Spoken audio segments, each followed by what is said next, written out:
Selamat pagi, anak-anak yang dikasihi oleh Tuhan Yesus Kristus. Bagaimana kabar anak-anak hari ini? Pastinya kabar anak-anak dalam keadaan sehat dan masih semangat dalam belajar ya.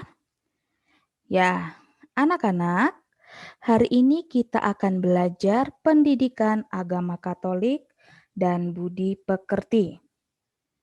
Kita sudah memasuki pelajaran 16, yaitu tentang beriman berarti berjuang melawan godaan. Anak-anak, sebelum kita memulai pelajaran hari ini, marilah kita bersama-sama untuk berdoa terlebih dahulu. Mari anak-anak, kita satukan hati dan pikiran kita dalam berdoa. Dalam nama Bapa, Putra, dan Roh Kudus. Amin. Allah Bapa yang Maha Kasih, kami bersyukur kepadamu karena Engkau begitu baik. Engkau telah memberi kepada kami Yesus Putramu. Ia telah memberi teladan kepada kami untuk tidak menyerah kepada godaan iblis. Bantulah kami agar kami pun kuat dalam menolak godaan iblis. Demi Kristus Tuhan dan pengantara kami. Amin. Dalam nama Bapa, Putra, dan Roh Kudus. Amin. Ya, anak-anak, menurut kalian, apakah godaan itu ada? Pastinya godaan itu ada pada kehidupan kita, pada sekitaran kita, kita juga pernah mengalaminya. Nah, dari godaan ini, anak-anak, sekarang mari perhatikan gambar berikut ini. Pada gambar pertama, apakah anak-anak pernah mengalaminya? Ya, coba anak-anak lihat dari gambar ini, apa yang terjadi pada gambar ini. Dalam gambar pertama, seorang anak perempuan sedang bermain handphone. Seharusnya ia mengerjakan tugas sekolah yang diberikan oleh guru, tetapi ia lebih memilih bermain handphone daripada mengerjakan tugas. Pada gambar kedua, ya, anak-anak, apakah kalian pernah mengalaminya? Ya, dari gambar ini merupakan seorang siswa sedang mencontek catatan saat mengikuti ulangan harian di sekolah. Godaannya, ia ingin mendapatkan nilai bagus dengan cara mencontek karena ia tidak belajar. Pastinya, anak yang mencontek akan selalu ketahuan dan akan mendapatkan nilai nol dari gurunya ya. Ya, kita lanjut pada gambar yang ketiga. Apakah anak-anak mengalaminya? Ya, dari gambar ini kita bisa melihat bahwa seorang anak laki-laki yang seharusnya belajar, ia lebih memilih menonton TV sehingga belajarnya diabaikan olehnya. Pada gambar keempat, saat berada di kelas, siswa sedang asik bermain ketika guru sedang menerangkan pelajaran di depan anak-anak lainnya. Ya, anak-anak, dari keempat gambar ini kita bisa melihat bahwa orang seringkali jatuh ke dalam godaan. Misalnya seperti mencuri, mencontek, dan berbuat kejahatan lainnya. Pastinya, ketika menghadapi godaan semacam ini, kita diharapkan dapat meneladani Yesus Kristus yang dengan tegas menolak godaan setan atau iblis. Yesus sendiri tidak mau dikalahkan oleh setan atau iblis pada waktu ia berada di padang gurun. Anak-anak, dari kisah Yesus itu, kita dapat mengatasi godaan iblis atau setan dengan rajin berdoa dan rajin berbuat baik. Ya, anak-anak, selanjutnya kita akan membaca kisah kucing dan elang. Ada seekor kucing yang kerjanya sehari-hari menjual cacing kepada para unggas. Jual beli cacing itu dilakukan dengan sistem barter, yaitu tukar-menukar barang. Kucing menyerahkan cacing dan para unggas memberikan sehelai bulu sayapnya. Suatu hari, datanglah raja burung elang yang ingin memakan cacing milik kucing itu. Baginya tidak menjadi soal bahwa setiap hari ia harus menyerahkan setangkai bulunya untuk ditukar dengan makanan kesukaannya. Ia sangat ketagihan memakan cacing-cacing itu, sehingga tidak menyadari bahaya yang mengancam dirinya dan tugasnya untuk memimpin para elang. Raja elang tergoda dan dikuasai oleh keinginan untuk memakan cacing yang ditawarkan kucing. Pada suatu hari, ketika ia menyerahkan bulu sayapnya untuk kesekian kalinya kepada kucing, tiba-tiba ia menyadari bahwa ia tidak mampu terbang lagi karena bulunya sudah hampir habis. Pada saat itulah kucing menangkap dan memangsanya. Anak-anak, dari kisah kucing dan elang, berdasarkan kisah di atas, kita dapat mendalamkan bahwa kita juga sering tergoda dengan hal-hal yang enak. Seperti elang merasa enak dengan makanan yang ditawarkan kepadanya. Sehingga si elang itu lupa bahwa ada bahaya di depannya. Selain kisah elang, kita pun kadang-kadang lupa akan tugas kita. Kita lebih asik bermain game, malas belajar, malas membantu orang tua, malas membuat pekerjaan rumah, dan lupa berdoa. Akhirnya, kita dapat dimarahi oleh orang tua karena nilai-nilai kita sangat berkurang. Bahkan dengan nilai yang tidak mendapatkan nilai bagus, pastinya akan membuat kita tidak naik kelas.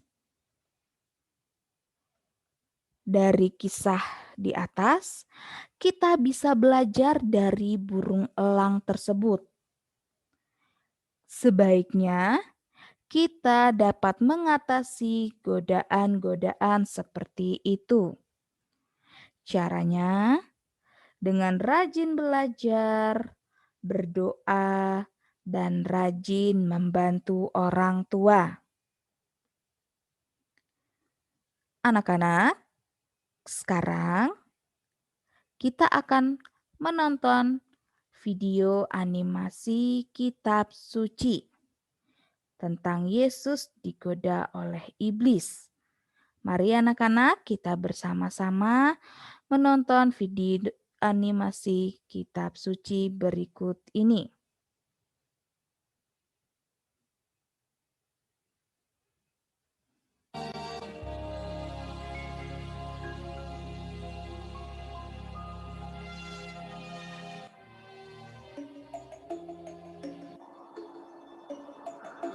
Maka Yesus dibawa oleh Roh ke padang gurun untuk dicobai iblis.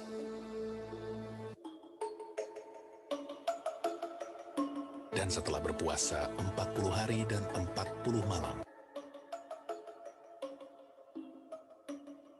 akhirnya laparlah Yesus. Lalu datanglah si pencoba itu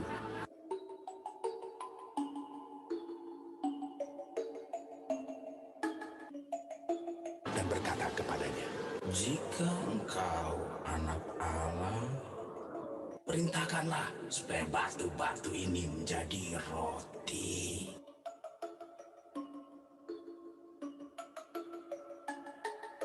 Tetapi Yesus menjawab, Ada tertulis, manusia hidup bukan dari roti saja, tetapi dari setiap firman yang keluar dari mulut Allah.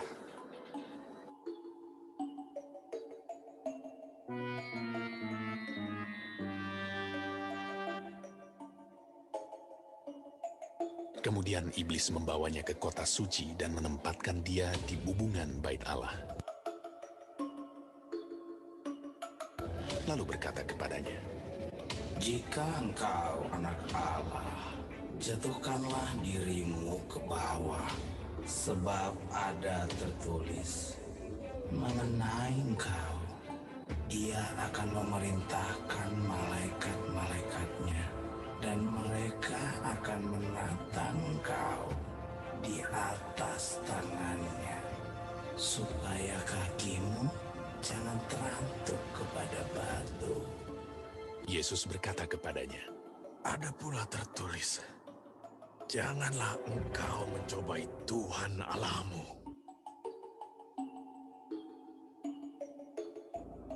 Dan iblis membawanya pula ke atas gunung yang sangat tinggi dan memperlihatkan kepadanya semua kerajaan dunia dengan kemegahannya, dan berkata kepadanya, "Semua itu akan kuberikan kepadamu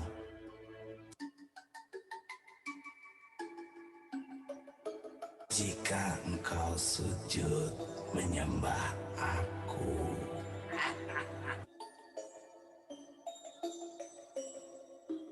Maka berkatalah Yesus kepadanya, Dialah iblis, sebab ada tertulis, engkau harus menyembah Tuhan Allahmu, dan hanya kepada Dia sajalah engkau berbakti.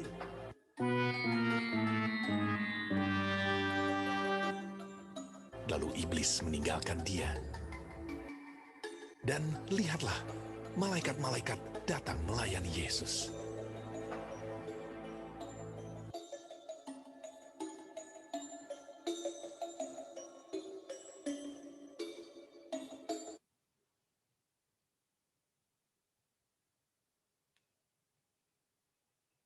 Ya, anak-anak, dari kisah di atas kita bisa melihat bahwa Tuhan Yesus mendapatkan godaan-godaan dari iblis.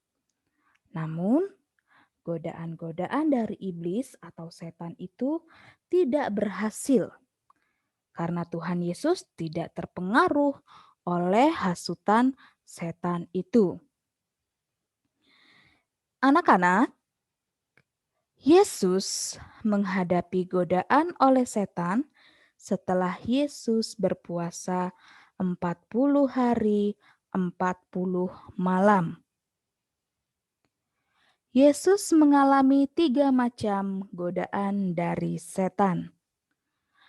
Godaan pertama adalah mengubah batu menjadi roti. Namun Yesus menolaknya dan berkata, "Ada tertulis, manusia hidup bukan dari roti saja." Pada godaan kedua adalah menyembah setan. Dan Yesus menolak sambil berkata, "Ada tertulis, engkau harus menyembah Tuhan Allahmu dan hanya kepada Dia sajalah engkau berbakti." Godaan ketiga adalah menjatuhkan diri dari hubungan bait Allah. Dan Yesus menolak lagi sambil menjawabnya. Katanya, "Ada firman, jangan engkau mencobai Tuhan Allahmu." Anak-anak, 3 godaan itu membuat iblis mengakhiri semua pencobaan itu karena ia tidak berhasil menghasut Tuhan Yesus. Ia mundur daripadanya. Anak-anak, dari kisah di atas tadi yang kita saksikan bersama-sama, jika manusia melaksanakan perintah Tuhan, kita akan merasa bahagia, bukan? Seperti Yesus yang mengharapkan kita semua untuk selalu menyembah kepada Tuhan. Menyembah Tuhan berarti mengakui bahwa manusia adalah ciptaan dan Allah adalah pencipta. Mengapa begitu? Karena Allah itu maha besar dan maha kuasa.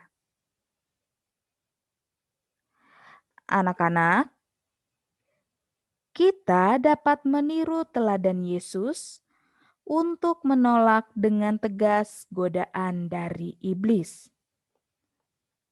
Caranya, kita bisa memulainya dengan berdoa dan berbuat kebaikan. Misalnya, menolong teman yang sakit, miskin, dan tersingkir.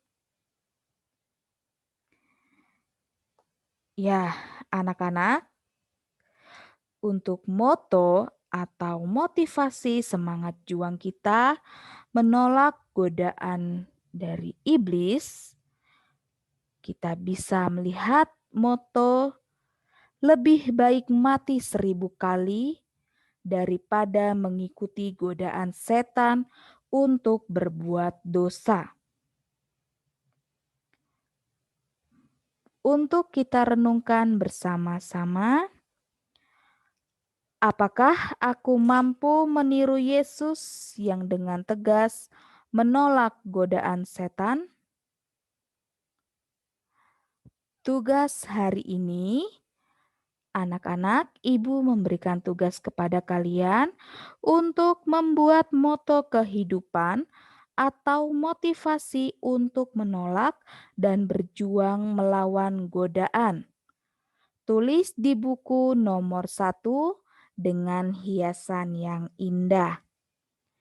Ya, anak-anak, pelajaran kita hari ini sudah selesai.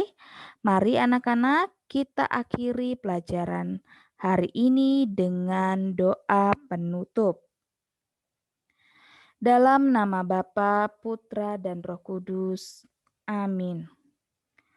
Allah Bapa yang Maha Kuasa, kami bersyukur dan berterima kasih kepadamu karena Engkau telah memberikan kepada kami Yesus Putramu yang telah memberi teladan kepada kami. Bantulah kami untuk tidak mengikuti segala godaan dari setan. Demi Kristus Tuhan dan pengantara kami. Amin. Dalam nama Bapa, Putra, dan Roh Kudus. Amin. Baik, anak-anak, terima kasih untuk pelajaran hari ini. Tetap semangat dalam belajar, tetap jaga kesehatan, tetap dikerjakan tugasnya dengan baik. Terima kasih anak-anak, sampai jumpa.